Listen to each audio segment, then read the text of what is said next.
മഹാലക്ഷ്മി സീരിയലിൻ്റെ ഇന്നത്തെ മഹാ എപ്പിസോഡിൻ്റെ പ്രമോ റിവ്യൂ വിശേഷങ്ങളിലേക്ക് എല്ലാവർക്കും സ്വാഗതം.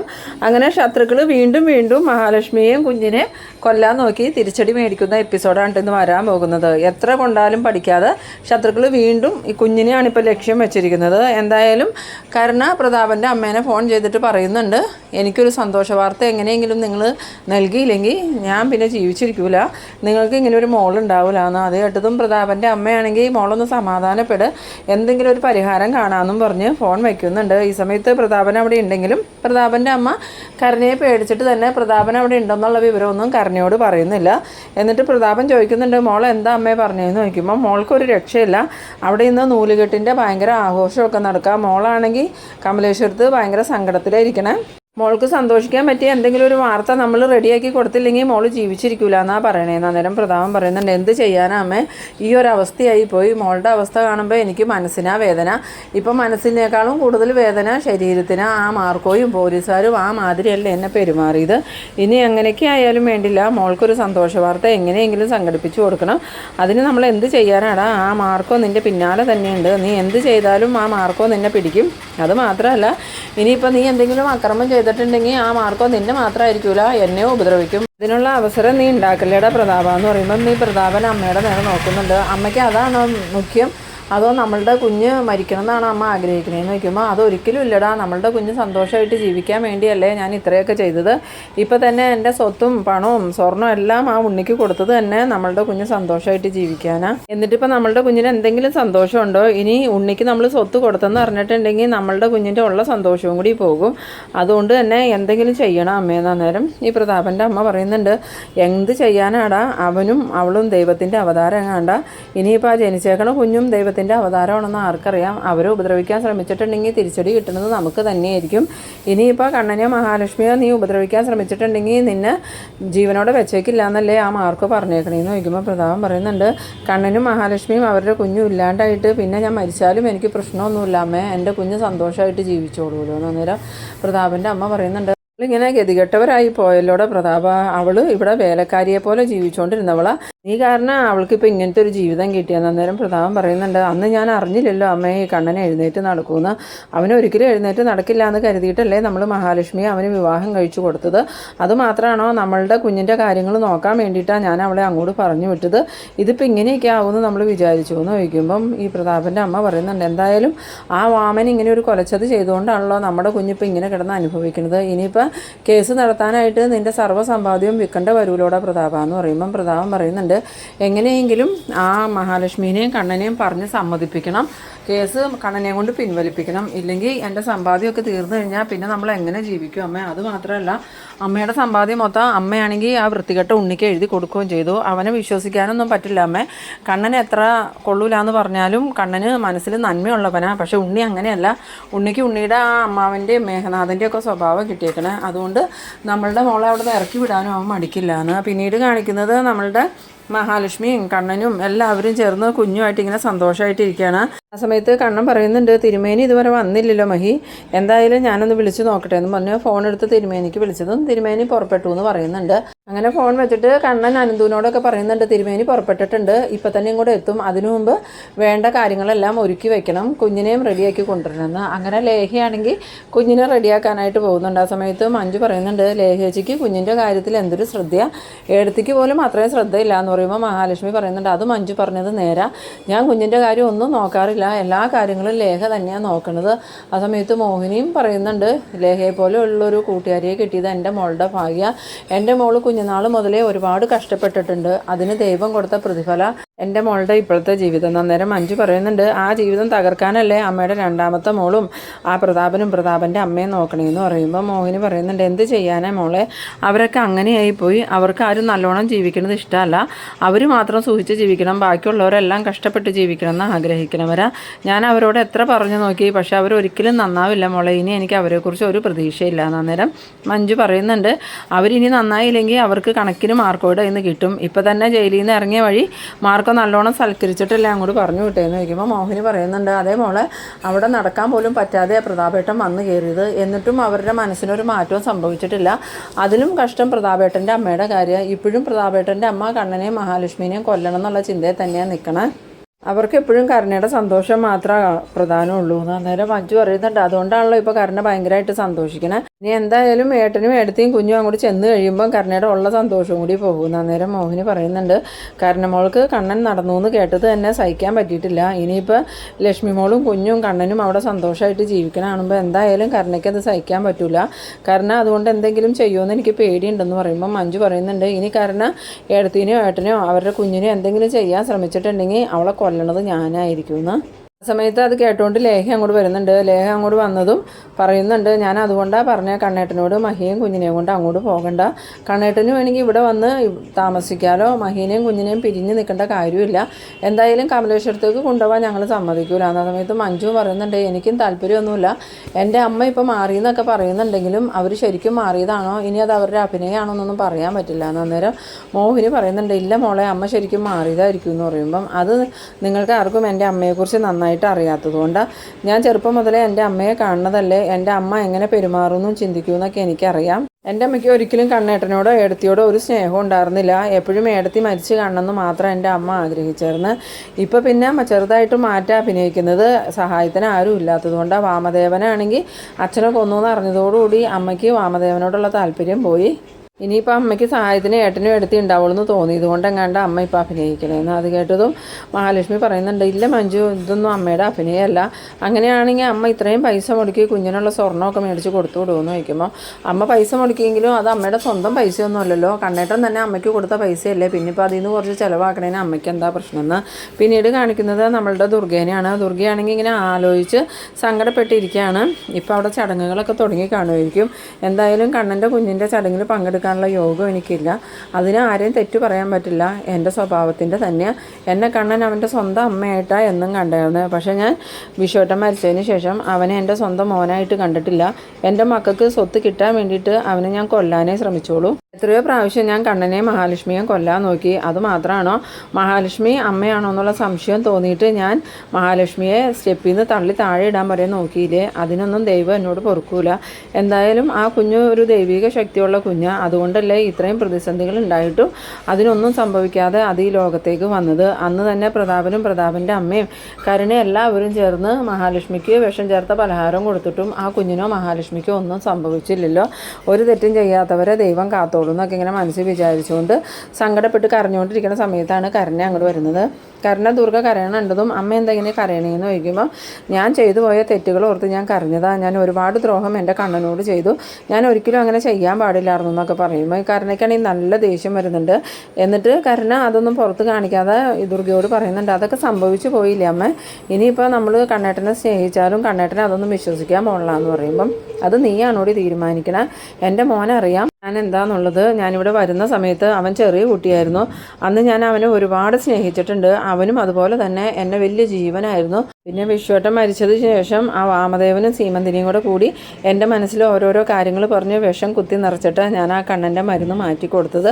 അല്ലെങ്കിൽ പണ്ടേ എൻ്റെ മോൻ എഴുന്നേറ്റ് നടക്കേണ്ടതാ. എത്ര വർഷം ഞാൻ അവൻ്റെ ജീവിതം കളഞ്ഞിരുന്ന. അന്നേരം കരുണ പറയുന്നുണ്ട്, അതിനെന്തിനാ അമ്മ ഇപ്പോൾ വിഷമിക്കണേ, ഇപ്പോൾ കണ്ണേട്ടൻ നന്നായിട്ട് നടക്കുന്നുണ്ടല്ലോ എന്ന് പറയുമ്പം, ഇപ്പം നടന്നതൊന്നും കാര്യമല്ലടി, അവൻ നല്ല പ്രായത്തിലൊക്കെ വീൽ ചെയറിൽ തന്നെയാണ് ജീവിച്ചത്. അന്ന് ഞാൻ ആ മരുന്നിൽ മായം ചേർത്തില്ലായിരുന്നെങ്കിൽ അന്നേ കണ്ണനെ എഴുന്നേറ്റ് നടന്നേനെ. ആ സമയത്ത് കരുണ മനസ്സിൽ വിചാരിക്കുന്നുണ്ട്, അന്ന് മരുന്നിൽ മായം ചേർത്ത് കൊടുത്ത സമയം കൊണ്ട് ഈ തള്ളയ്ക്ക് അയാളുടെ മരുന്നിൽ കുറച്ച് വിഷം ചേർത്ത് കൊടുത്തായിരുന്നെങ്കിൽ ഞാനിപ്പോൾ ഇങ്ങനെ സങ്കടപ്പെടേണ്ട വരില്ലായിരുന്നു.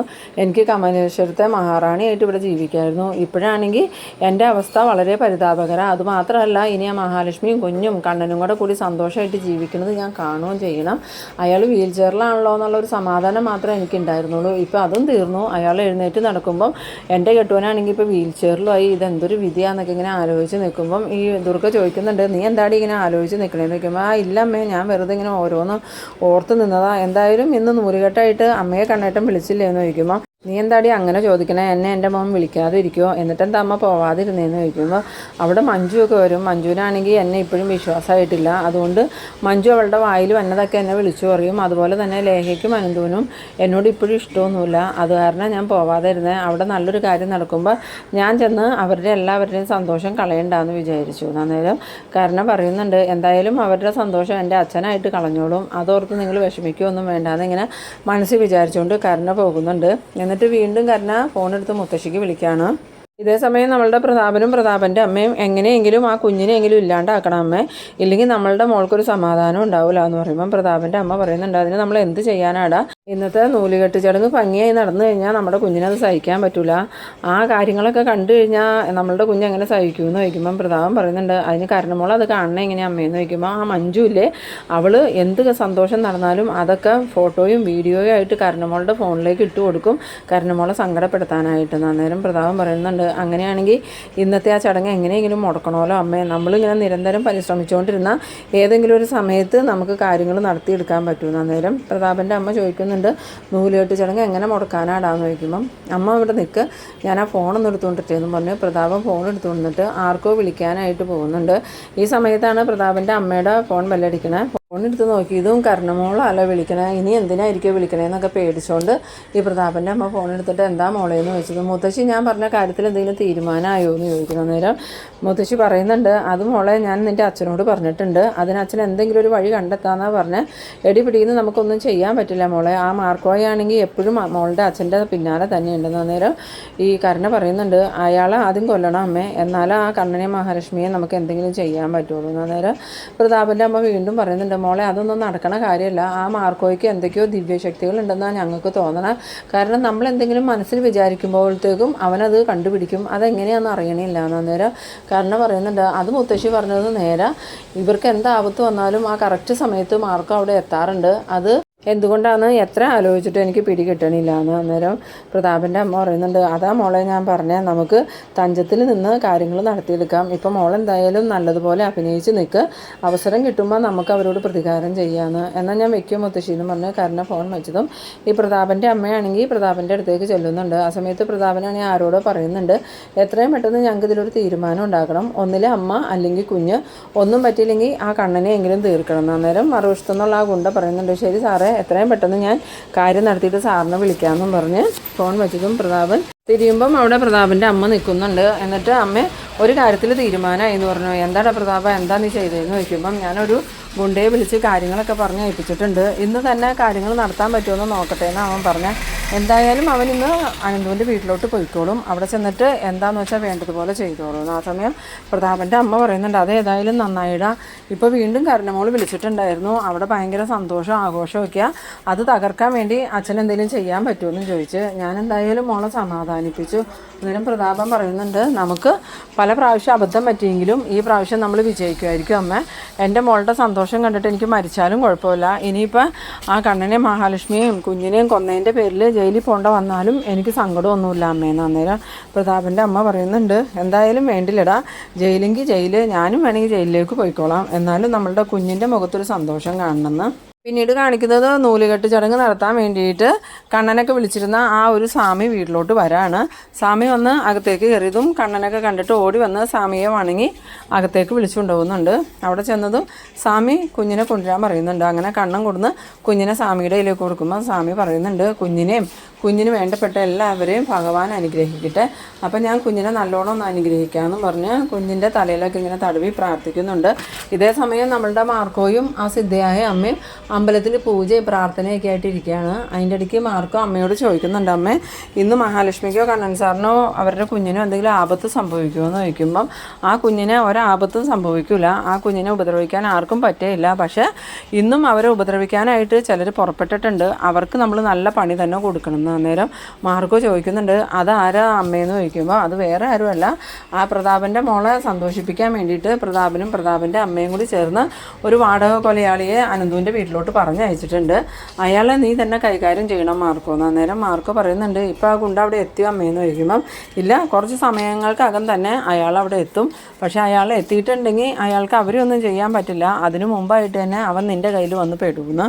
പിന്നീട് ആ പൂജാരിയാണെങ്കിൽ കുഞ്ഞിനെയൊക്കെ അനുഗ്രഹിച്ച് കഴിഞ്ഞിട്ട് പറയുന്നുണ്ട്, എന്നാൽ നമുക്ക് നൂലുകെട്ട് ചടങ്ങ് നടത്താം, ആദ്യം തന്നെ കുഞ്ഞിൻ്റെ അച്ഛനും അമ്മയും വരാൻ പറയണു. അങ്ങനെ മഹാലക്ഷ്മിയും കണ്ണനും അടുത്തേക്ക് ചെന്നതും ആ സ്വാമിയാണെങ്കിൽ പറയുന്നുണ്ട്, കുഞ്ഞിൻ്റെ നൂലുകെട്ട് ചടങ്ങ് അച്ഛനും അമ്മയും കൂടി നടത്തണം എന്ന് പറയുമ്പം കണ്ണൻ വേഗം പറയുന്നുണ്ട്, ഞങ്ങൾ മാത്രമല്ല കുഞ്ഞിന് അച്ഛനും അമ്മയായിട്ടുള്ളത്, 2 പേരും കൂടിയുണ്ട്, മഹാലക്ഷ്മി ശരീരം കൊണ്ടാണ് അമ്മയായെങ്കിൽ ലേഖ മനസ്സുകൊണ്ട് അമ്മയായവള, അതുകൊണ്ട് ഞങ്ങൾ 4 പേരും കൂടി ചേർന്ന് കുഞ്ഞിൻ്റെ നൂലുകെട്ട് ചടങ്ങ് നടത്താമെന്ന്. അങ്ങനെ അനന്തുവിനോടും ലേഹ്യനോടും കണ്ണൻ അടുത്തേക്ക് വരാൻ പറഞ്ഞതും അവരും ഭയങ്കര സന്തോഷത്തോടു കൂടി അടുത്തേക്ക് വന്നു കഴിയുമ്പം ആ തിരുമേനിയാണെങ്കിൽ എന്നാൽ നിങ്ങൾ 4 പേരും കൂടി ഒരുമിച്ച് നൂല് കെട്ടിക്കുമെന്നും പറഞ്ഞ് ഈ കണ്ണനോടും അനന്തുവിനോടും ലേഹ്യനോടും ഒക്കെ പറയുന്നുണ്ട്. അവരങ്ങനെ സന്തോഷത്തോടു കൂടി എല്ലാവരും ചേർന്ന് കുഞ്ഞിൻ്റെ അരയിലേക്ക് നൂല് കെട്ടി കൊടുക്കുന്നുണ്ട്. ഈ സമയത്ത് മഞ്ജു ആണെങ്കിൽ അതെല്ലാം വീഡിയോയും ഫോട്ടോയും ഒക്കെ ആയിട്ട് എടുക്കുന്നുണ്ട്. എന്നിട്ട് മനസ്സിൽ വിചാരിക്കുന്നുണ്ട് ചടങ്ങൊക്കെ കഴിയട്ടെ, എന്നിട്ട് ഈ വീഡിയോയും ഫോട്ടോയും എല്ലാം ആ കരുണപ്പിശാചിന് ഇട്ട് കൊടുക്കണം, അവൾ ഇതൊക്കെ കണ്ട് കുറച്ച് വിഷമിക്കട്ടെ എന്നൊക്കെ ഇങ്ങനെ വിചാരിച്ച് എല്ലാ ഫോട്ടോയും എടുക്കുന്നുണ്ട്. പിന്നീട് നൂലുകെട്ടൊക്കെ കഴിഞ്ഞിട്ട് ഓരോരുത്തരായിട്ട് കുഞ്ഞിന് ആഭരണങ്ങളൊക്കെ അണിയിച്ചു കൊടുക്കുന്നുണ്ട്. അവസാനം കണ്ണനാണെങ്കിൽ ഈ ദുർഗ കൊടുത്ത ആ ആഭരണങ്ങൾ കൊടുത്തിട്ട് കുഞ്ഞിനെ ഇടാൻ പോകുമ്പം മഞ്ജു പറയുന്നുണ്ട്, ഏട്ടാ ആ ആഭരണങ്ങളൊന്നും കുഞ്ഞിനെ അണിയിക്കണ്ട, ഇപ്പം തന്നെ കുഞ്ഞിന് ആവശ്യത്തിനുള്ള ആഭരണങ്ങളുണ്ടല്ലോ എന്ന് പറയുമ്പം അതല്ലടി അമ്മയുടെ പൈസ കൊടുത്ത് വാങ്ങി തന്ന ആഭരണങ്ങളാണ്, അത് കുഞ്ഞിനെ ഇട്ടില്ലെങ്കിൽ അമ്മയ്ക്ക് വിഷമാവും എന്ന് പറയുമ്പം കണ്ണേട്ടനും എടുത്തിയും എത്ര പറഞ്ഞാലും പഠിക്കില്ലല്ലോ, എന്തോ ഒരു അനുഭവം ഉണ്ടായി, എന്നിട്ടും നിങ്ങൾ വീണ്ടും എൻ്റെ അമ്മയെ വിശ്വസിക്കുകയാണ്, എന്തായാലും അമ്മയുടെ ആഗ്രഹമല്ലേ മഞ്ജു കണ്ണേട്ടനെ അത് അണിയിക്കട്ടെ എന്ന് മഹാലക്ഷ്മിയും പറഞ്ഞതും എന്നാൽ നിങ്ങൾ നിങ്ങളുടെ ഇഷ്ടം പോലെ ചെയ്തു എന്നും പറഞ്ഞ് മഞ്ജു ആ ഒരു രംഗങ്ങളും വീഡിയോയിൽ പകർത്തുന്നുണ്ട് കേട്ടോ. അങ്ങനെ എല്ലാവരും കൊച്ചിൻ്റെ നൂലുകെട്ട് ചടങ്ങിന് സ്വർണ്ണമൊക്കെ ഇടിപ്പിച്ച് കഴിഞ്ഞിട്ട് എന്നാൽ നമുക്ക് ഭക്ഷണം കഴിക്കാമെന്ന് പറയുമ്പം ആദ്യം തന്നെ കണ്ണൻ പറയുന്നുണ്ട്, ആദ്യം നമുക്ക് തിരുമേനിക്ക് ഭക്ഷണം കൊടുത്ത് ദക്ഷിണയൊക്കെ കൊടുത്ത് പറഞ്ഞു വിടാം, അതിനുശേഷം നമുക്ക് ഭക്ഷണം കഴിക്കാമെന്നും പറഞ്ഞ് ആദ്യം തന്നെ ആ ഒരു തിരുമേനിക്ക് ഭക്ഷണമൊക്കെ കൊടുക്കുന്നുണ്ട്. ഭക്ഷണം കഴിച്ചു കഴിഞ്ഞതും ആ തിരുമേനി പറയുന്നുണ്ട്, ചടങ്ങൊക്കെ ഗംഭീരമായില്ലേ, എന്തായാലും നിങ്ങൾക്ക് എല്ലാവർക്കും ദൈവാനുഗ്രഹം ഉള്ളവരാ, പ്രത്യേകിച്ച് കണ്ണനും മഹാലക്ഷ്മിക്കും ഈ ജനിച്ചിരിക്കുന്ന കുഞ്ഞും നല്ല ദൈവാധീനമുള്ള കുഞ്ഞാണ്, അതുകൊണ്ട് തന്നെ നിങ്ങളെ ആര് ഉപദ്രവിക്കാൻ ശ്രമിച്ചാലും അവർക്കൊക്കെ തിരിച്ചടി കിട്ടുകയുള്ളൂ.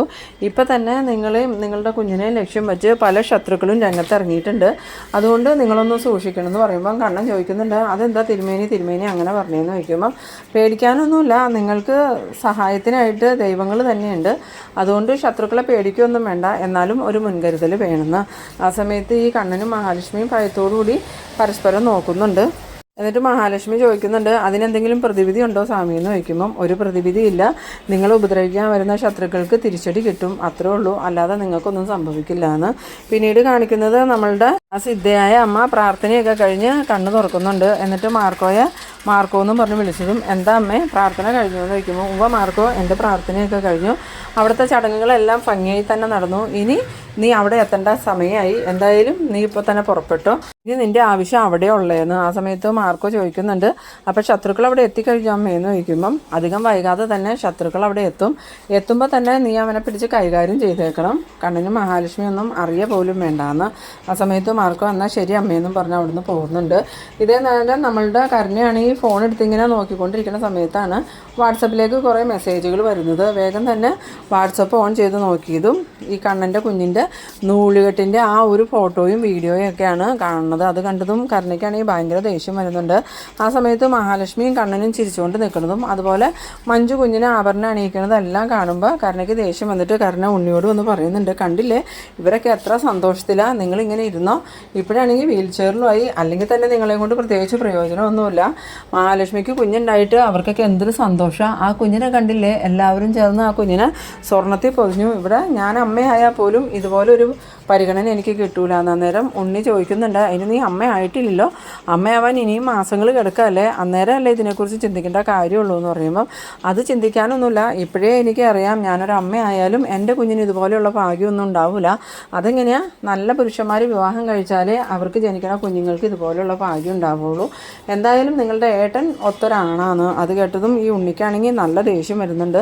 എന്നിട്ട് ഉണ്ണി പറയുന്നുണ്ട്, നിനക്കങ്ങനെ പറ്റില്ല എന്നുണ്ടെങ്കിൽ നീ പൊയ്ക്കോടി, നിന്നോട് ആരും ഇവിടെ നിൽക്കാൻ പറഞ്ഞ്, നിനക്ക് നിൻ്റെ മുത്തശ്ശിയുടെയും അച്ഛൻ്റെയും വീടുണ്ടെന്നും പറഞ്ഞ് എപ്പോഴും ഭയങ്കര അഹങ്കാരമായിരുന്നല്ലോ, ഇപ്പോൾ കുറച്ചായിട്ട് നീ അങ്ങനെയൊന്നും പറയണില്ലല്ലോ, എന്തായാലും നിൻ്റെ അഹങ്കാരത്തിനുള്ള തിരിച്ചടി അധികം വൈകാതെ തന്നെ കിട്ടൂടി, അതോടുകൂടി നീ എന്നെ പരിഹസിക്കലും നിർത്തുന്നു.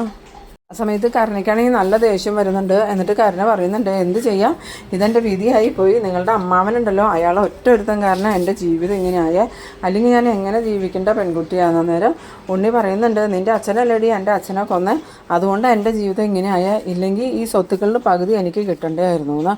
പിന്നീട് കാണിക്കുന്നത് നമ്മളുടെ ഈ പ്രതാപം പറഞ്ഞു വിട്ട ആ ഒരു ഗുണ്ട അനന്തുവിൻ്റെ വീട്ടിലേക്ക് വരാണ്. അനന്തുവിൻ്റെ വീട്ടിൽ വന്ന് ബൈക്ക് നിർത്തിയിട്ട് ആ ഒരു ഗുണ്ട ചുറ്റും നോക്കിക്കൊണ്ട് ഹെൽമെറ്റ് ഊരി വെച്ച് ഇറങ്ങി ഈ അനന്തുവിൻ്റെ വീടിൻ്റെ സൈഡിലോട്ട് വരുന്നുണ്ട്. ഇതേ സമയം നമ്മളുടെ മാർക്കോയാണെങ്കിൽ ബുള്ളറ്റിൽ അങ്ങോട്ട് വരുന്നുണ്ട്. മാർക്കോ ബുള്ളറ്റ് പുറത്ത് വെച്ചിട്ട് പതിയെ നടന്നു വരുമ്പം ഈ ഗുണ്ട അകത്തേക്ക് കയറാൻ വേണ്ടി ഇങ്ങനെ ഡോറിൻ്റെ അവിടെ തക്കം പാർത്ത് നിൽക്കുകയാണ്. ഇത് കണ്ടുകൊണ്ടാണ് മാർക്കോ അങ്ങോട്ട് വരുന്നത്. പക്ഷെ മാർക്കോ വന്നതൊന്നും ഈ ഗുണ്ടയാണെങ്കിൽ കണ്ടിട്ടുമില്ല.